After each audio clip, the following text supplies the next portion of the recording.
In episode 42, we have quite an episode for you that we are extremely proud to bring any entrepreneur, a master businessman who has sold his companies twice in his lifetime, been in the pool industry his entire lifetime.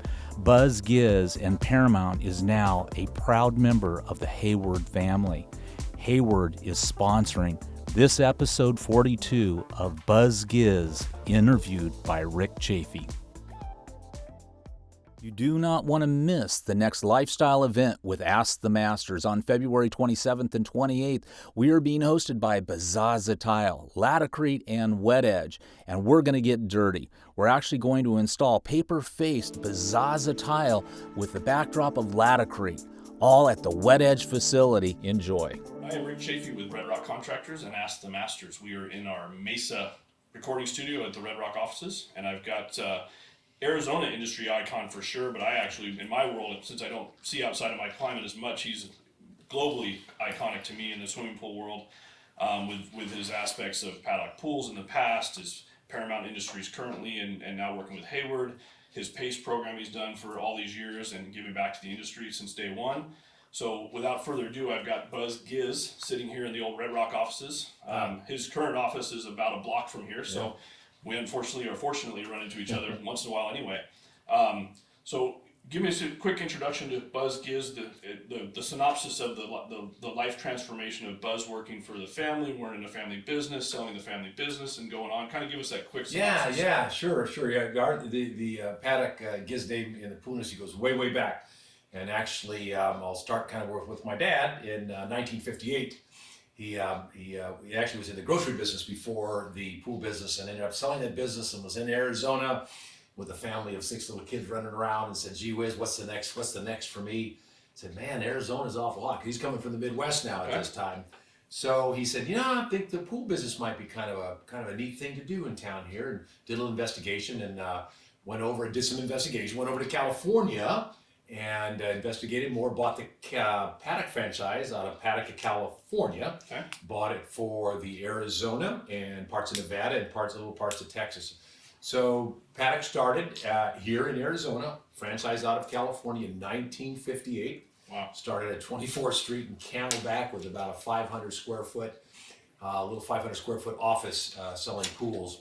So the conference room that we're sitting in now is about the same size. Just about the same size, yeah. In fact, I was over to 24th and Camelback and saw the old location the other day. My wife and I were eating there, so it brought back a lot of memories. But it goes way back, and started out just building swimming pools. Basically, that's what he was doing, and kind of being a visionary. My dad said, I got to do more than just pools, and if the pool business ends up slowing down or some things happen, and actually at that point, as later in the early '60s, that's when the Bay of Pigs and what was going on. So he said, I gotta expand my revenue. That's when he started thinking about retail store, and opened up his first retail store in the Camelback shopping center there, 24th and Camelback, Town and Country exactly.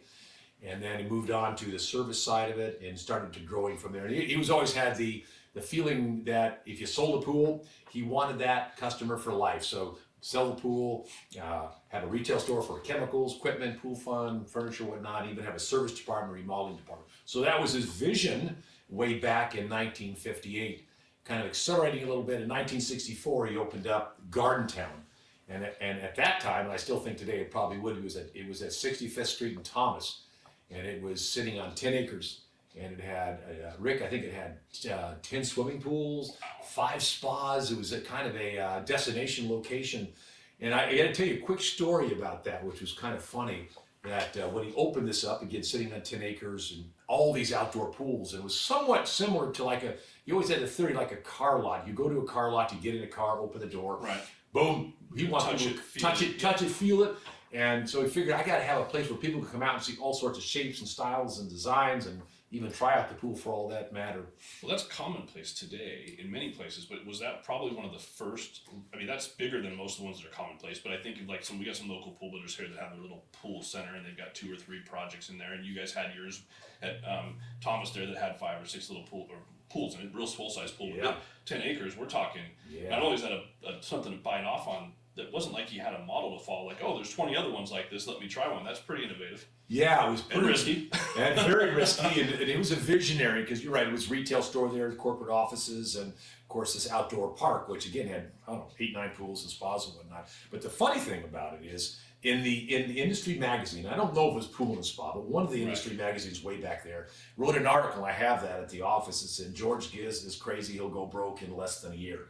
This is just not done in our industry. Well, of course, history will Proved differently. Proved differently. So Thank goodness. Thank goodness. So we grew from there, and very successful. Ended up, at times as when we were building 2,500 swimming pools a year, every year digging in swimming pools. We moved in, had retail stores that were about 18,000 square feet, had 17, 18 of the retail stores, and of course service and remodeling. And then we moved off into Las Vegas because he had rights there. So we moved operations in Las Vegas. And commercially, which was a big part of our business too, and did a lot of commercial work. One of our big projects in town was the Phoenician, but we moved into the commercial world way back when, and I actually expanded that into California as well, and did some work there. So the business really grew. But my dad, I think the big thing with my dad and the success of my father was he was super employee centric first and customer centric second. He was always making sure that having the right people surrounding yourself to build a strong, enduring business today, which of course kind of passed on to me, which was a great thing he passed on to me, because I've taken that now too. But Pat grew great. My father unfortunately passed away in 1988, so my brother David, Ed, and I took the business over, and we were blessed to have that foundation that he left us. And we didn't rest on our laurels. We took the business from kind of a small business back then and grew the business up to a pretty good sized company. We were number 2 or 3 in the whole country at that time, building swimming pools. And at that, then kind of things moved along. And in 2005, we ended up selling the business to a private equity firm. And they took it and just kept crushing it. Yeah, maybe not. Well, crushing it maybe in the opposite way. Yeah. So, unfortunately, a couple of things. Number one, the economy went. 2006. It really, as we all know, 2007. It had especially if you're a production pool builder. I mean, the production pool builders got hammered, no matter, because a massive amount of business, literally in 24 hours, was gone for everybody, and it was everybody. So there's no way to quickly recover. There was nowhere for you to go. No, yeah, it was crazy. Well said. And also, we were big in the home builder business at that time too. Yep. In home building, if you all remember, back in 2006, it was about 70,000 single-family permits pulled. Well, it dropped from 70,000 to 13,000. Right. And when 60% of your business was on the home builder side, obviously the same thing. It dropped. But private equity came in and made some decisions that probably weren't the best for the company. But one of those things that in less than about 7-8 years, Paddock ended up folding up and going away. So that was kind of a sad situation. But one of those things that happens in business, and things that I learned from. I can tell you that. Well, I think you brought it up, and since we're talking learning, Richard Branson says this all the time too. Take care of your employees; they'll take care of your customers, right? 100%. If you're forcing your employees to manage your customers, you've got it backwards. It's backwards. It's hard to see it that way, right? You've got to. And when you left Paddock, what happened? People changed, and market too. But I mean, the lack of people. We've talked about this in prior conversations. Of you create a culture, and there's somebody holding that culture together. You have to make sure if you're not there, there's other people that believe the culture and can grow the culture. Sure. Most of them will believe it because you're there. They won't always grow it. Yeah. So, or they might undermine it if they didn't believe in it. So that's the toughest part of managing a business. At least I see personally now, and obviously from your experience of watching it happen to you, your former business. Obviously, I assume there was some emotional concern there when that happened too, because this is a big family business. It was a lot of history through the family. It was a name that I'm sure you were super proud of. Sure. It's scary to see that happen. Yeah, I grew up in the business, obviously, and tailed to with my father at the office at a very young age. And I always say I think I got chlorine in my blood, to be honest with you. I've been doing it so long. So yeah, it was a very sad situation. But one of those situations in business that happens, and bad decisions were made, and didn't pay attention to employees, right. Which Richard Branson is spot on, because that's why I've always run everything. Is it starts with the employees, and then employee centric, like you said, and customer centric second, because they know how to take care of the customer. It makes it pretty easy at that point. Well, they want to, because they want to protect your investment. Absolutely. Right? They see the value. Yeah. It's a culture. It's a culture within your business that you have to have. people, I think, take granted for the word culture in the business. But if the culture doesn't have a personality, your business doesn't have a personality or a culture, you can't expect the other people to follow you to what you want to do. So I think it starts with that. But anyway, it dissolved and went away. And meanwhile, I will tell you now I built Paramount Pool and Spa Systems. Yep. And that was that started. I know you had an in-floor company while Paddock was around. So was that a separate entity at the time, or did that start completely separately after? No, that's a good point. And actually, Paramount Leisure Industries, DBA, Paramount Pool Spa Systems, actually started in 1964 by my father as well. Okay. So it was a separate corporation way back to 1964. And back then, it was more of like the R&D leg for Paddock, and they developed things out of that. But it was always a separate corporation. Okay. And we kind of fiddled with it, and we did some early projects for above ground pools, the pool tenders. Sure. Some of you might remember that. But it never really did much at all, so it was just kind of floundering. And then in 1998, because I always saw a gem in that, I always saw, geez, I think I can take kind of a diamond in the rough, to be honest with you. 1998, I bought out most of the other family members out of the business, except my sister and my brother, who stayed on. And so 1998, I kind of took that over while I was running Paddock as well. I was spending a couple days at Paramount and a couple days at Paddock. But I saw a real need in the industry and a vision that how we can help dealers across the country be better at what they do. So I figured to myself, well, gee whiz, Paddock, I got 40 years experience at Paddock and how to run a company. And I want to be able to develop this and put this into a package where I can embark this on builders across the country. Sure. And not just be a manufacturer to them, to be able to offer them better business practices, I guess. And that's kind of how it all started. And at that time, we were kind of really just not doing much. It was a shell of a company back in 1998. And we took the vision of what we wanted and took the Paddock, foundation basically, and to be able to embark it amongst our dealers across the country. And we did just start out, by the way, back, and then it was even 1998. We were a one product company. All we had was in-floor cleaner. Right. One in-floor cleaner at that time. Yeah. This valve and this head and this. That's it. I mean, it was nothing and else. It sort of works, and it works better than nothing. Yeah. Well, we'd have a lot of people. We'd have a lot of people say, "Does she work?" Because it was something new. Back then, the add-on cleaners were big. But we saw the vision of where this could go, and of course, we continued to develop new products, new in-floor technology, and then built with a myriad of different things. Now our company has skimmers and water levelers and fountains and lights and in-floor and sanitation, ozone, UV skimmers. All sorts of things, kind of specialty products, I guess you'd say, rather than getting into the pump and filter motor market. It was kind of a specialty products. But I always relate in-floor cleaning and circulation, by the way, because circulation is just as important, is to kind of, getting your lawn and building this, growing this beautiful grass and not having pop-up sprinklers in your grass, putting an oscillating sprinkler. We always believe the best way for a pool to be clean is with in-floor, because not only does it cleaning, it does steps, benches, walls, floors, it circulates the water from the bottom of the pool. Anytime you can bring the water from the bottom of the pool up is a whole lot better for the swimming pool. And especially if you're heating the pool, and there's so many 100%. different benefits that you get out of that one piece of product. Yeah, 100%. That changes it from us as a pool builder. We used to have both circulation systems and our in-floor systems, and the funny that we did it for years, and why are we putting this whole? It's always turned off because we're running the in-floor, and the in-floor is a better way to get the water back anyway. Distribute it all the way around. We get no more dead spots. So now we almost never even have a circulation loop left in the pool because the in-floor can act as the same. So, you talked a little bit when Paramount started. It was when you talked about the teaching the industry and giving back to the industry and taking your knowledge, and you've continued that today. Obviously, you have the PACE program that you do still with your bigger dealers and more influential builders.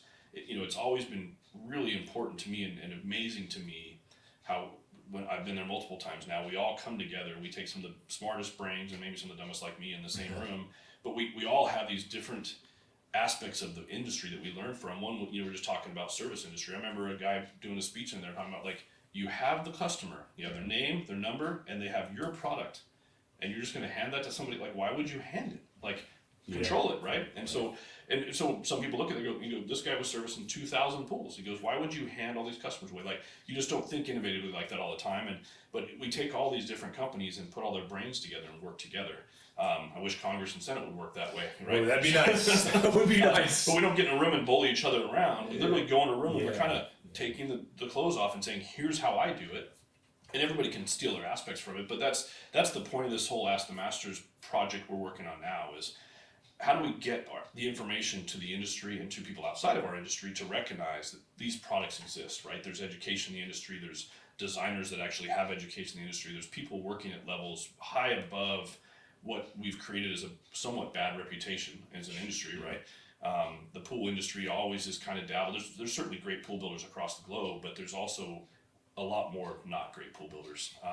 And they've kind of trashed the name and created this reputation that gets there before you, and now you got to overcome that. And over time, you can build a company that proves that you're better than that. When you have a company of the size of Paddock, obviously, you've grown that because you continue to improve and keep your quality up and keep the people where they're supposed to be, so they want to keep the quality up. Sure. It takes a lot to do that. I mean, a lot of people have built their companies to bigger numbers, but you can get to 200 pools and be killing yourself to try to get through it because you don't have people and systems that work. Sure. You're doing 10 times that at one point, Yeah. or more. And that, I mean, I'm a market-wise, volume-wise, we're tiny in that world because we have a different segment we handle. But at the same time, we still have a lot. I can learn a ton from how you ran that business and vice versa, I think. Sure. But that's why we bring this to the table, and that's guys like you have been such a big influence. If somebody doesn't know who you are, they don't recognize somebody that works for Cody Pools in Texas, right? Yeah.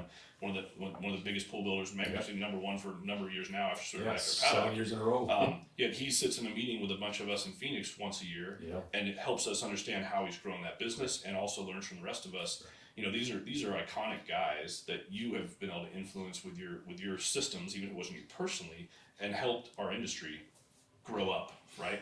And we need it a lot still. And I'm always miffed at how many people don't know there's opportunities like that. And I think you've made a big part of increasing, letting me come to your meetings and discuss what educational opportunities are out there for pool builders, and have people in the industry for 20 years going like, didn't know that existed. Which is crazy. Sure. Hayward is a proud sponsor of this episode as we start to eavesdrop on JC Escudero of J Design Pool and Spa and Scotty Payne as they talk about the benefits of using Hayward. How are you, buddy? Good. How are you, Scott? I'm good, brother. I miss you. Not a lot of people realize you and I have a little history through Genesis, and that's how we met. So it's kind of cool that here we are 6-7 years later, talking about I think the best pool equipment on the planet, Hayward Pool Products. Yeah, actually, you're right on that. It's been a few years. We have a long friendship going on, even though you're on the other side of the country and I'm here on the West Coast. We get along together very well, and using the products, both, and in your area and in my area, exchanging those information. So it has been also very interesting. Yeah, it's I you and I are like Biggie Smalls and Tupac. We got this East Coast West Coast thing going on, and I chuckle and kind of smile under my breath. But you got to admit, when you and I got involved in Genesis with what I would say are the best pool builders in the world, this group of guys, we've gotten to know and love, that you and I were the minority. Everybody else. I don't think we're allowed to use other company names in this, but we'll say they were locked in with the Brown Pump, and you and I just kind of stuck out like sore thumbs. I know that was just you're right on point on that. And what a lot of people don't even know is that Hayward has a huge line of aquatics that goes very well also with aquariums. They do boats. They do all kinds of big pumps and big valves for aquatic designs, even water treatment plants. But basically, the residential line of products they have, for me, it's been phenomenal. No questions asked. those products are really good. How long you been using it? How long you been using Hayward? I've been using Hayward for approximately 20 years now. Since I started working as a superintendent for other pool builders here in Southern California, they were already using their products, and every now and then customers, requested to have other brands of equipment installed, and I was never very thrilled. My experience since then has been growing with the company. Every time they pull out a pump and they introduce it to the market, we test it. We also are a warranty station, so we can always tell them, hey, we think this, we think that. So that feedback has been very interesting for me, and at the point that I get to know a lot of people because I give them feedback from heaters, and the heaters are built, I believe, in Texas now these days, and also all the electronics. So we have all this feedback going on for that many years now. Yeah, I agree. I have to say on my side, I feel like our local Hayward service guy is the Maytag repairman of the group. We don't have a lot of warranty, and that with the volume that I do, and I know what you do, it sounds a little strange, but at the end of the year, we're not spending a lot of money back on warranty claims and arguing with the manufacturer about making better products. I feel that they're ahead of the curve, and I know you've had a chance in your career that you have stepped outside the Hayward box and used some of the other lines. And what kind of feedback can you give, as far as their service and warranties and just working with the company?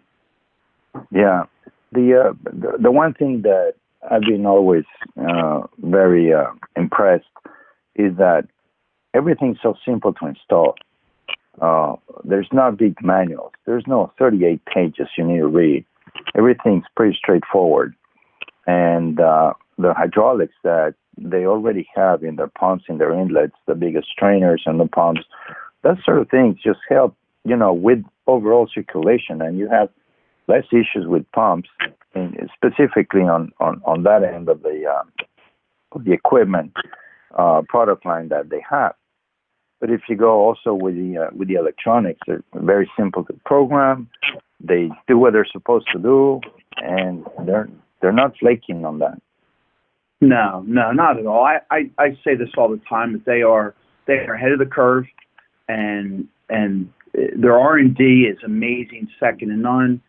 We've spoken before. I get a chance to beta some stuff for them, and I'm blown away at the technology and their ability to look ahead. If they don't have the technology at their fingertips in-house, they'll go out and purchase a company like you and I are buying lunch. I know one of those products that you're passionate about, and I'm getting my feet wet with, is the fin. The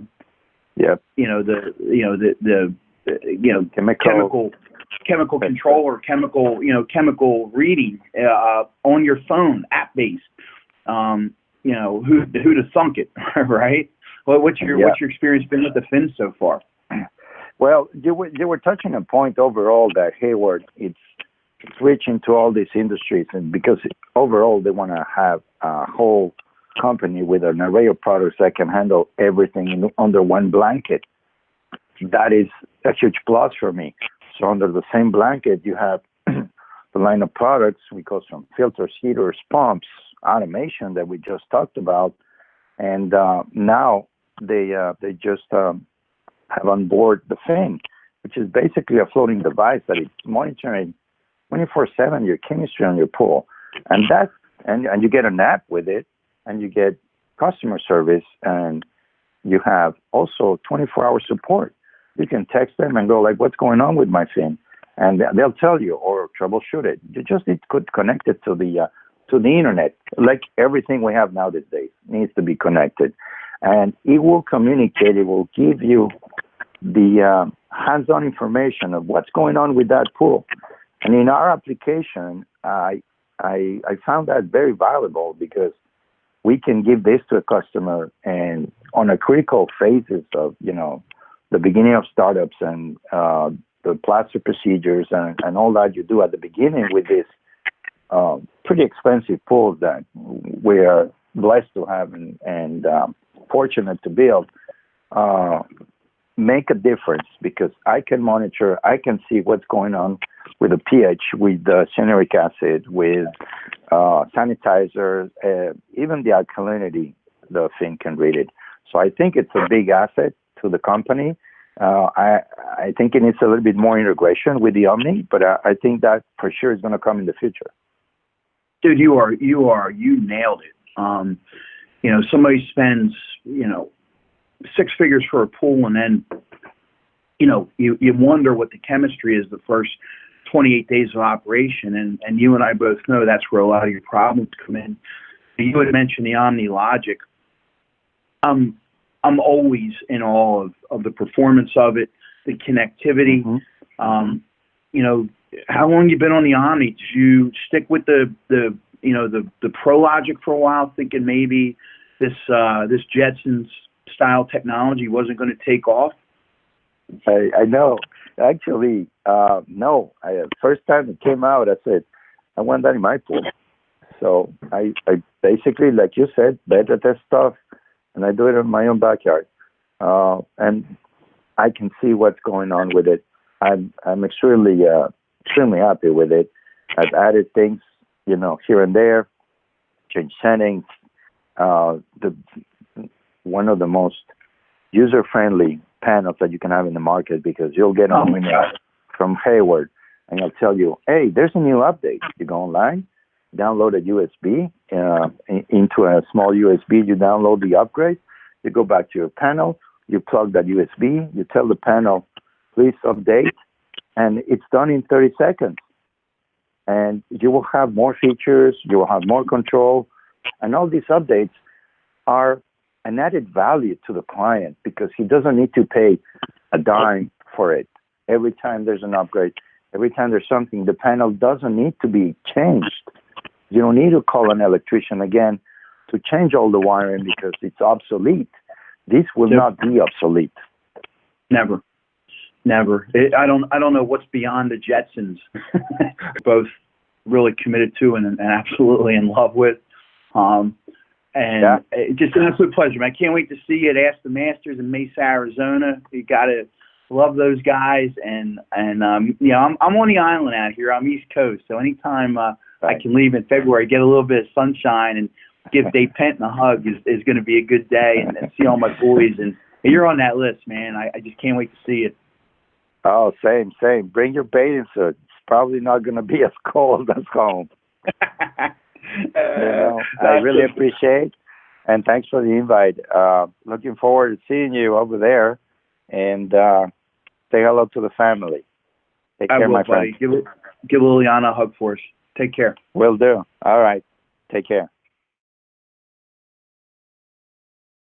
So let's talk about the current day Paramount. Obviously, you guys are now been purchased or bought by Hayward. Is that correct? Yeah, but let me just say one thing about what you said, because really, Rick, that was just really spot on. I think it's the responsibility of the industry, leaders of the industries, people like you and myself, and there's lots of them out there. The responsibility is to embark this information to the other pool builders across the country, and let them know that there is education available to them. Oh yeah. And if they do want to do, build an enduring business, I always say they need to take advantage of these things. And it's just not pace. There's a lot of great things out there that especially these young guys that coming up in the business can really help develop their business. And they're there. You just have to reach out and find it and be able to embrace that and be open to that. And that's one thing we do at Pace, is we would really, we never talked about product. We talked about best business practices. I mean, from all sorts of topics, leadership, transitional periods, employee safety, employee all safety, of that. everything that is important. And I think what you said was true. I think when you bring these people together, all these pool builders from all over the world, by the way, you have Australia and Canada, and even some people in Europe there, and you just pretty much let the shield down and they opened up. And that's our responsibility going forward, is to be able to continue to raise the bar in this industry, because you are right. Generally speaking, the bar isn't really raised in a lot of areas. Right. We need to raise that up and become continue to raise up. And I think that's the responsibility of people like you and myself and others out there that can do that. Now, question about the Before we spin there, the one thing I've learned about, at least on me for a person, is it's also very addicting. Like once you drop the shields down and start talking to others and learning, it becomes very addictive, right? Yeah. Like if you come to PACE once, you want to come back every time. If you take a class from Genesis or Waterscape University, they teach you so much about what you didn't know. Yeah. Regardless of what you walked away with, you walk away now with me saying, look, I've got I thought I had a void this big of knowledge I needed to fill. The void is actually a chasm, right? And it becomes very addictive, because you can, there's so much information, so many other people have already fell through that hole and can help you get over it. And if you just open your ears, listen and pay attention, and then it will just drive you to get, like, I think you just drive and you want to get more, because once you apply some of that knowledge and get the benefit, then, like I said, it becomes addictive so much. You're like, okay, what's next? How do I get the next piece? And and you've done a huge part of that, because you've not, like you said, you didn't bring us together to talk about your products. You have figured out, just like taking care of employees will make sure they take care of your customers. You take care of your customers, which means they get more customers, which means they're buying more products, right? Yep. Yes, sir. So the best way to maximize No secret there. Right. The best way to maximize you selling product is get your current buyers to be better, right? And you don't have to go down and chase down all the others. It's just like you already have the client, make them better, right? Make them buy more, and it's somewhat self-serving, but more importantly, it's industry needed in such a bad way, and you've done a big part of that since the first time I really met you was I knew the company you had, but we were plumbing pools for you, in the late 90s, early 2000s, and just a labor force out there slapping together pipes, and we were also building pools at the time, haphazardly at the point, to be honest with you, but just watching how we were treated as a subcontractor, the systems you had in place, and the way you ran us as a sub and respected us and treated us, because we were plumbing for you and 2 or 3 other no names that we'll talk about. That and the respect and the process and the systems, like I didn't have to call you for a check; it came. I didn't have to even invoice you. If we finished the work and told you it was done on Friday, there's a check for that job every Friday. And it would, to me, the systems and management side of that was super important. So what did it do for me? I got 3 pools to plumb on Friday. I can do 1. Guess who gets the pool plumbing? Paddock does. Why? Because I know he'll take care of me. These guys probably won't. They haven't paid me for the last 4. It was an amazing learning experience for me to learn. It taught me who to start following, pay attention to, and you've been huge in the industry, and I appreciate that. Thank you. And now you've rolled that and to continue that through Paramount. So let's talk through where Paramount is today, and what you're doing as a company, and then where you are with the sale and those kind of things. Yeah, well, where we are today, let me just back just a little bit. Paramount's a global company. Yep. We have distributors in Australia, distributor in Spain, distributor in France, Slovakia markets as well, and of course in Canada we have a distributor, and of course all over the United States. So our tentacles have gone way out. We've really expanded the business with our product line. And we've been fortunate and blessed that it's been really good. In August of 2018, I guess actually prior to that, I was approached by Hayward Manufacturing Company. Clark Hale, who at that time was a CEO. I was in New York at one of the pool conferences, and I got a call that someone wanted to have breakfast with me, Clark, and we went out to breakfast and we kind of started the conversation at that time about how we could maybe get together and bring the 2 companies together. But what he was most intrigued about with the company, obviously the product line is important, was our culture and our brand, the strong brand and culture that we have, that he was hoping to bring that in, and that's what we're doing slowly now, bringing that kind of culture that we have at Paramount, which is, again, 100% customer-centric. I always use the phrase that Jeff Bezos did from Amazon. He has a letter out there that he did when he first started his business called Day One. If you all haven't read it, you really need to read it, because if you all go back to when we all had our business that first day, what we all focused on, the most important thing was what? The customer. just getting that first sale out the door, right? Just do it no matter what, no policies, no procedures, just take care of that customer. So the motto around Paramount has always been what day it is. Every day is day one. And if you act like every day of your business is day one, which is always focused on your customer, I'm going to tell you, you have a much greater chance of succeeding in a big way. Oh yeah.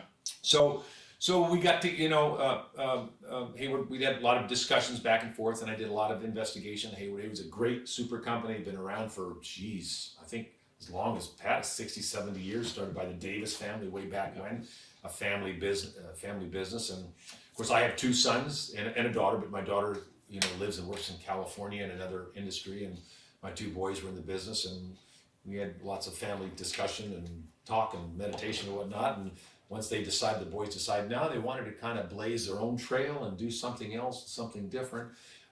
It came clear to my wife and I, as I, getting up in age there a little bit. Just tiny. You're fine. Yeah, I'm fine. Yeah, I guess. Quit talking early. Yeah. Just say early. Don't say Early, Don't say like man. 1964. No. Yeah, Just say early. Early. So we decided that this might be a good time and a good fit with Hayward. Yeah.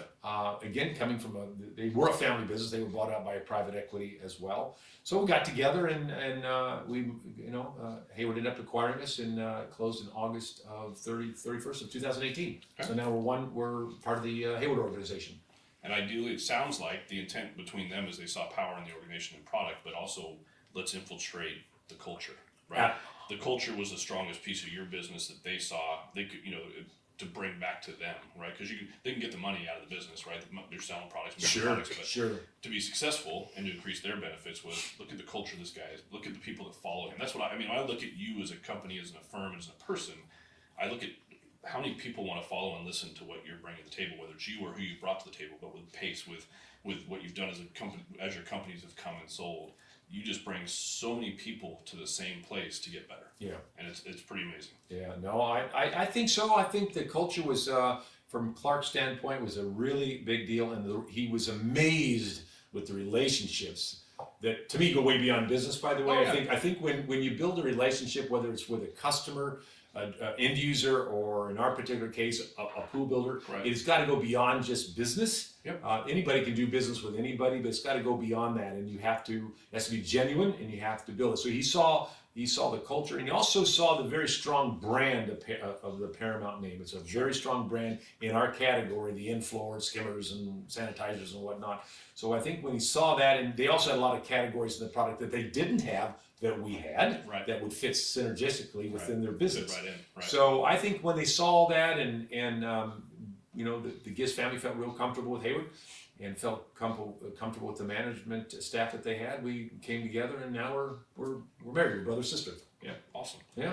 Well, I mean, and obviously the relationship piece we can talk about for days, probably and years. But I mean, you guys have your partners program too that we work together, and that creates that whole separate piece where a group of us travel in different places and spend personal time, because you create outside of business relationships, and those are the things that let you actually learn who a person is, right? Whether they have integrity, whether you got a company name, you got a motto, you got all those things, but when you spend time with them outside of their work space and even out of their own state, like you actually learn who people are, Sure. And then you learn who you can rely on, and that personal relationship is what gets business done, right? We literally just had a pump issue on a job today, day before Christmas break, for a very important client, and there's no pumps in town.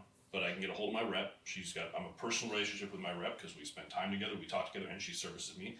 And she made another phone call to the district manager at a store that I have a personal relationship with, as well as her, and they're going to hand us a pump and we're going to install it. And the supplier's going to help us figure out the warranty in January. Yeah. Because if we had to go through the whole warranty process, the customer would be unhappy. The pump wouldn't be running, and we'd wait till 2 weeks from now. And so, but the only reason that happened is because of relationship, not because I called up the tech line and say, hey, fix my pool. And I see that a lot, the online world and the online instant gratification world. I follow blogs and Facebook groups and stuff, and you watch these guys livid with manufacturers and suppliers because they're not instantly solving the problem that they self-created. Sure. Right? Or they didn't do anything on their own part to solve it themselves. They read the instructions, or and they're just pissed because the supplier can't give me instant gratification of my solution. But that's because they don't have a relationship. Yeah. If they had the relationship, they would get that. And the reason they don't have a relationship is because the supplier also realizes that they're not the kind of person that reads the instructions and does it right and works it out. And I think we've talked a couple times in these podcasts about adjusting to the millennial organization. And then, if you talk about how your dad was selling pools, right?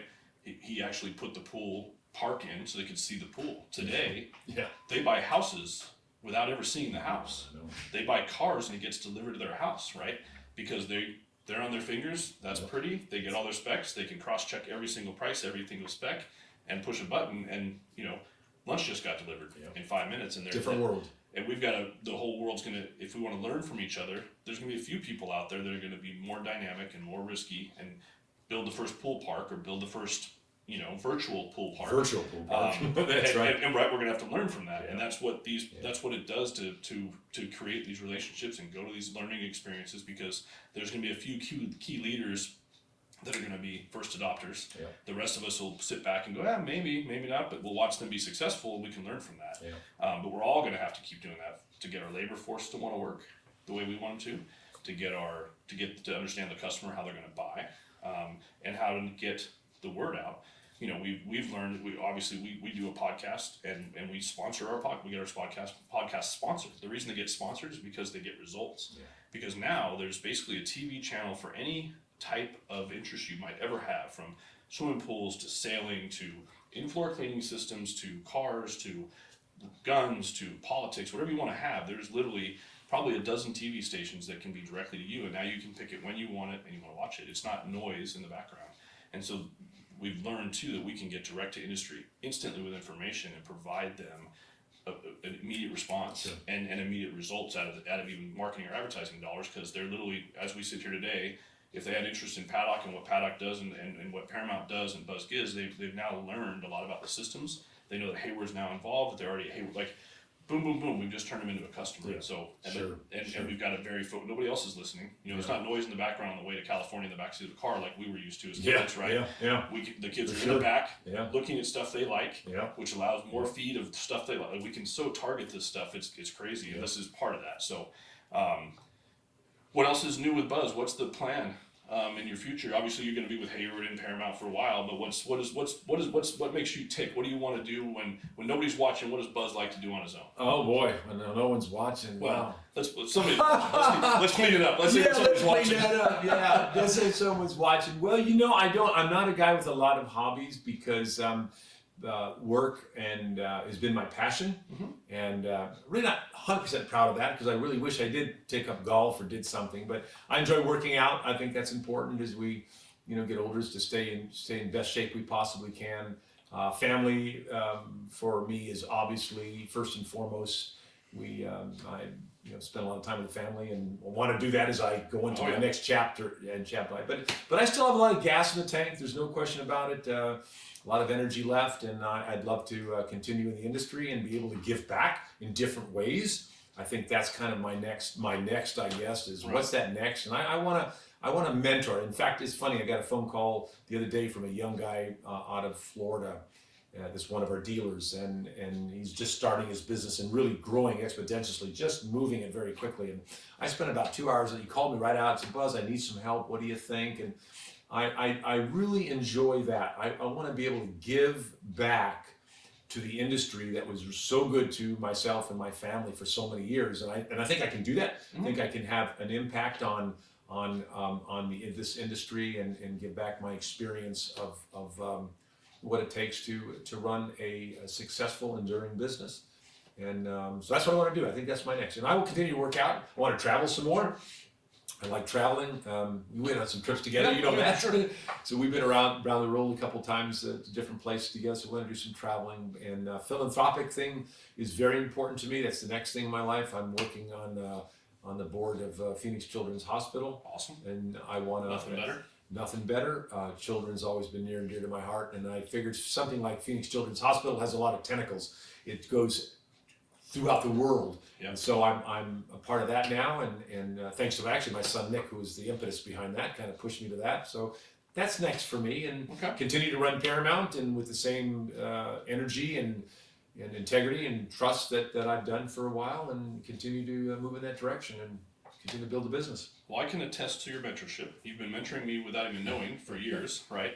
And even most recently, we've had more than one conversation about how to mentor my business. We're close now, office-wise, so I'm going to keep exploiting you when I can. Oh, absolutely. But I would behoove you and implore you to continue to do that, because the wealth of knowledge and experience and wisdom that you bring to the table with all the different aspects of our business you've been involved in, and even businesses outside of our industry for sure, it just brings it all through. I mean, you grew up as a kid, you saw mistakes your dad made that now you remember. You saw mistakes I made. You saw mistakes the industry has made. Yeah, sure. You watch people take your own company and make mistakes and screw it up Yeah. that you had sold. I mean, so you are like the perfect avenue for pool builders of my sort, or any sort for that matter, to understand how to build their business, build their culture. Sure. The one thing I use, there's a lot of people out there that are personal coaches and business coaches, but they've never owned a business. They've never, those are the ones to me that always amaze me. We were in a group setting one time, and we were doing kind of a marketing group, would get together and kind of help find each other more business. And one of the members was a personal coach, and talk about how successful she was and how she makes everybody so successful. And not that this is how you gauge success, but she had to leave early, so we all kind of stepped up to see the car she was leaving. He was super successful, that was going to make me more successful, and I don't think it barely ran. One of those things. So, and you can't gauge everything. I should have been driving, somebody else's car. But the point being, like, you don't have to explain how good you are, and that's the reason we knew she wasn't very good, is because she was selling herself so hard. You've literally because of what you've done through the industry, you bring that with you, and people are just you want to suck it dry to get that information. There's just so much there to get. It's just critical. You bring so much of that to the table, and I hope that in the future, as we keep doing more of this, and even with you and Hayward and Paramount, we continue to find a way to help you guys bring this to industry, get more of it to the industry, and even get you out there on your own. I think it's a hugely important piece. I'm a little jealous if you're doing too much for somebody else, because I want to be your key mentor. But I appreciate you spending time with us. Oh, yeah, talking about Paramount, the days of Paddock and the early days, and more critical than anything that I take from this conversation is family. Critical. I feel like I'm part of your family over the years. The Paramount family, sure. But employees, how important it is to take care of your employees so they take care of your customers, and never stop learning, right? I mean, provide and be willing to teach others. The great thing about PACE, the great thing about some of the stuff I do with Genesis and Watership University and the education is we're providing intrinsic knowledge into people. And like you, I love doing that, even in my own backyard. And you know me and Jeremy very well. We're both in the same market, do very similar projects. We have helped each other in the past. Sure. We will continue to do that.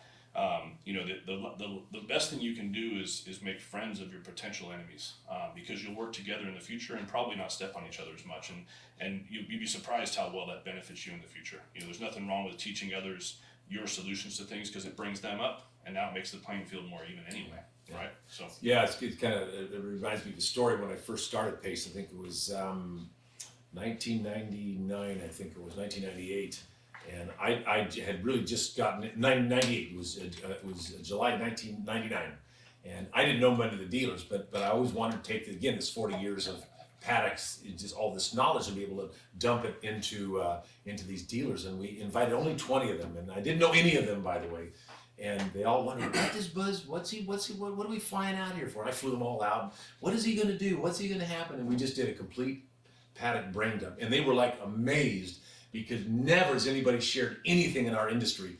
And that's one thing I admire about yourself, Rick. You're the same kind of DNA I have, which is we need to. It doesn't matter who it is. Competitor, embark that information on them to build a better industry. For sure. But they were all like amazed. Like, I can't believe you're just telling us all this. No one's ever done this before. But that was the start of how we built the business. Is building it with. Becoming, as I said earlier, more than just a manufacturer. Anybody can sell a piece of plastic, right? But it's being able to offer them more, and that's what I think the industry has to have more of us doing that. Well, I think the one thing I learned too when I do that, just like I'm sure you did the first time, is not only did you impart knowledge on them, you also had your own problems, and you were able to get like, here's what we did when we had it. So same thing when I teach classes, or when I do these kind of, like, why I'm teaching the class, people are asking questions, or we're showing something like, hey, I've got a better way to do. Oh, well, let's hear it. Yeah. Like, look, I'm sure you do. Sure. We certainly don't. We're certainly not the only people in the room with the brain. No. The other thing I've learned is it's not as scientific and secret as you might think. there's not the secret sauce. And you look at other companies and larger companies, we do, as a general contractor or as a subcontractor, we work for big generals and generals that do billions of dollars worth of work. And you expect to walk onto those projects and it's going to be, they're going to be like super systematic. You're like, wow, they have all the same problems we're dealing with. Just bigger. So the sauce is not so secret, but as you help mix it around, you can certainly improve upon what you're doing. And I think that, what you might try to hold close to your chest, it's not, they know some of that or most of it anyway. And once you start letting some of that out, you get as much back as you get out, for sure. More. If you got 20 people in the room and you give all of your knowledge, there's 20 people that can give you their knowledge, right? So the benefit is either actually far outweighs itself sometimes. So awesome. Well, Buzz, you are a joy to be with on vacation. You're a joy to have in company meetings. You've taught me a wealth of information. Of very little about the actual pool building business, but more about business building, relationship building, and people building.